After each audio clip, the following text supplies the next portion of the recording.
आउज़ुबिल्लाहि मिनश्शैतानिर्रजीम बिस्मिल्लाहिर्रहमानिर्रहीम अस्सलामुअलैकुम। UK visit visa हासिल करना कितना आसान है?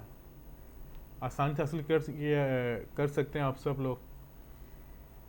काफ़ी लोग कहते हैं जी कि बरतानिया का वीज़ा हासिल करना बहुत आसान है, आप ये कर लें वैसा कर लें आपको वीज़ा मिल जाएगा।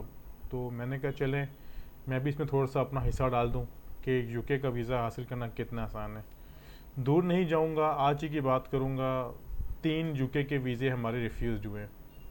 वो वीज़े रिफ्यूज़ हुए हैं जो कंफर्म वीज़े थे, यानी हमें पता था यार कि यार वीज़े की अप्रूवल आने वाली है। आप लोग काफ़ी लोग कहते हैं जी कि आप लोग अपनी सक्सेस स्टोरी तो बताते हैं, लेकिन आप लोग ये नहीं बताते जी कि हमारे रिफ्यूज़ल कितने हैं, रिफ्यूज़ क्यों हुए। मैं ये नहीं कह रहा एक वीज़ा रिफ्यूज़ हुआ, मैं ये नहीं कह रहा दो, मैं कह रहा हूँ 3 वीज़े रिफ्यूज़ हुए और आज ही की डेट में रिफ्यूज़ हुए।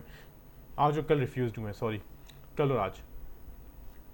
वजह क्या बनी? कोई ख़ास वजह नहीं है, बस रिफ्यूज़ कर दिए। मैं आपको बात क्लियर कर दूँ कि यूके को समझना आसान काम नहीं है। जो लोग कहते हैं ना जी यूके का वीज़ा हासिल करना बहुत आसान है, आपकी बैंक स्टेटमेंट ऐसी हो, फॉर्म फिल किया जाके जमा कर दी, नहीं, ऐसा नहीं है भाई मेरे। ये सिर्फ कहने की बातें हैं, ठीक है। और जो लोग ये कहते हैं ना कंसल्टेंट 100% वीज़ा रेशियो हम आपको वीज़ा लेके देंगे, तो मैं आप सबसे रिक्वेस्ट करूँ आप लोग वहाँ पर जाके लाजमी अप्लाई करें, क्योंकि वो आपको अश्योरिटी और गारंटी दे रहे हैं। स्काई इमिग्रेशन कंसल्टेंट आपको किसी किस्म की अश्योरिटी और गारंटी नहीं दे रहा। आपके पैसे हमारे पास से ज़ाया हो सकते हैं, आपका रिकॉर्ड भी ख़राब हो सकता है। मैं आपसे रिक्वेस्ट करूँगा आप लोग वहाँ जाके वीज़ा अप्लाई करें जो आप लोगों को तसल्ली दे रहे हैं। लेकिन ये बात याद रखिएगा कि वीज़ा देना ना उनके हाथ में ना मेरे हाथ में। बाल मैं अपने पॉइंट पे आता हूँ, जो वीज़े रिफ्यूज हुए उन्होंने क्या एलिगेशंस लगी। प्रॉपर बैंक स्टेटमेंट थी, सब कुछ क्लियर था। अब उन्होंने एलिगेशन क्या लगाया है, उन्होंने एलिगेशन ये लगा दिया जी कि आपकी ट्रैवल हिस्ट्री किसी बड़े कंट्री में नहीं है। उड़ा दिया, रिफ्यूज़ कर दिया। इम्पॉसिबल था मेरे लिए समझना यार ये क्या हुआ है। एक हमारा रिफ्यूज़ हुआ है, हमारे बहुत करीबी जानने वाले हैं, उनकी नवासी ने स्पॉन्सर किया, शादी थी, एजिड थे, बड़ी उम्र के थे, उड़ा दिया। क्यों उड़ाया? आप वापस नहीं आएंगे, आपकी फैमिली टाइज नहीं है, हत्ता कि उनका एक बेटा गवर्नमेंट ऑफिसर है जुडिशरी में, वो उनके फाइनेंशियल सपोर्ट कर रहा है। नहीं माना, तस्लीम नहीं किया। यूके को समझना आसान काम नहीं है, यूके का वीज़ा हासिल करना आसान काम नहीं है। जो लोग ये कहते हैं जी कि यूके का वीज़ा बहुत ईजी है, ऐसा कर लें, बैंक स्टेटमेंट ऐसी बना लें, वीज़ा मिल जाएगा। कितने ही हमारे ऑफिस से वीज़े हुए हैं अल्हम्दुलिल्लाह, अप्रूव्ड हुए अल्हम्दुलिल्लाह, रिफ्यूज़ भी हुए।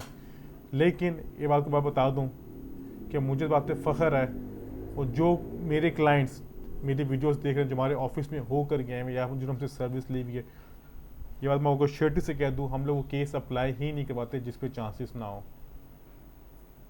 ठीक है, हम लोग कहते हैं हम अप्लाई नहीं कर रहे, हम लोग डायरेक्टली रिफ्यूज़ करते हैं। आज का दिन है, फ्राइडे का, जुम्मे का दिन है, ठीक है। मैं बात आपको जुम्मे की नमाज़ पढ़ कर मैं कह रहा हूँ कि हमने आज 2 केस वापस किए हैं। एक हमारे क्लाइंट आए थे गुजरात से, हम लोगों को वापस किए। हमारे क्लाइंट आए थे समानी, चौकी समानी है आज़ाद कश्मीर में, हमने वापस किए। और एक जो समानी से केस आया था वो हमारे पास पहले ही 6 मंथ का उनकी वालदा का वीज़ा अप्रूव हुआ था, वो अपने दोस्त को लेके आए थे, हमने उनको वापस कर दिया। हमने कहा आपका वीज़ा अप्लाई नहीं करवाना, क्यों, आपके चांसेस नहीं। हत्ता कि उनके पास कन्वोकेशन लेटर भी था 16 जुलाई को, ये भी था। लेकिन देखिए पैसे लेना मकसद नहीं होता, वीज़ा हासिल करना मकसद होता है। वो आपको बात बताऊँ, हमें मुझे सुबह दुख भी है कि हमारे वीज़े रिफ्यूज़ हुए हैं। लेकिन इंशाअल्लाह जुमे की बरकत से अगर अल्लाह ताला ने इजाज़त दी, हुक्म दिया, तो उनके वीज़े हम लोग अपील पे हासिल भी कर लेंगे इंशाअल्लाह। आपको बताऊंगा भी मैं कि वीज़े हासिल कर भी लिए। लेकिन आपके डॉक्यूमेंटेशन होना ज़रूरी है, कंप्लीट डॉक्यूमेंटेशन होगी तो वीज़ा अप्लाई करके आप हासिल कर सकते हैं। अब ज़रूरी नहीं कि आपकी बैंक स्टेटमेंट 10 करोड़ पे की और आपने वीज़ा अप्लाई किया तो आपको वीज़ा मिल जाएगा, नहीं यार, रिफ्यूज़ जाएगा। जब तक आपके पास सिंगल पैनी की अब ये नहीं होगा कि आपके पैसे क्या है, आपके सोर्स ऑफ इनकम क्या है, आपने अपना सोर्स ऑफ इनकम देना है। जिसमें आपका सोर्स ऑफ इनकम क्लियर होगा आपके वीज़े के चांसेस होंगे। और बात आपको मैं क्लियर कर दूं, आप ट्रैवल हिस्ट्री के बगैर वीज़ा आप अप्लाई कर सकते हैं, हासिल भी कर सकते हैं। लेकिन मैं आप सबसे रिक्वेस्ट ये करूँगा वीडियो के एंड पे, एटलीस्ट ये देख के अप्लाई करें यार कि यार मेरे जो डॉक्यूमेंटेशन है उस काबिल भी हैं कि मैं वीज़ा अप्लाई करूँ, हासिल कर सकूँ। क्या मैं अवैस के कहना है कि अवैस की बातों में आके वीज़ा अप्लाई तो करवा रहा हूँ, क्या मेरा वीज़ा ग्रांट भी हो जाएगा, क्या मुझे वीज़ा मिल भी जाएगा? अक्सर पता है क्या होता है, अक्सर ये होता है, मैं आपको सही बताऊँ, मैं एक वीज़ा अपलोड करूँगा ना अपने फेसबुक पेज पे, तो आप देखा देखिए आ जाएंगे यार उसका वीज़ा होगा मेरा भी हो जाएगा। ऐसा नहीं होता भाई मेरे। ऐसा नहीं होता। होता क्या है हमारी मार्केट में, मैं आपको बात बताऊँ, हमारी मार्केट में ये होता है, अल्हम्दुलिल्लाह हम तो ऐसा काम नहीं करते, लेकिन कंसल्टेंट्स क्या करते हैं, एक वीज़ा अप्रूव्ड होगा, साथ बिठा के वीडियो बनाएंगे, वीडियो अपलोड करेंगे, वीडियो को वायरल करेंगे, फिर उसको देखा देखी और कस्टमर्स आएंगे, फिर में से 100 में से 10 वीज़े हो जाएंगे या 2 वीज़े हो जाएंगे, फिर वो इस तरह चलता रहेगा काम। वीज़े इस तरह नहीं होते, वीज़े आपके हमेशा कागजात पे होते हैं। अगर अवैस ने किसी का वीज़ा करवा दिया तो ज़रूरी नहीं है कि आपका वीज़ा भी ग्रांट हो।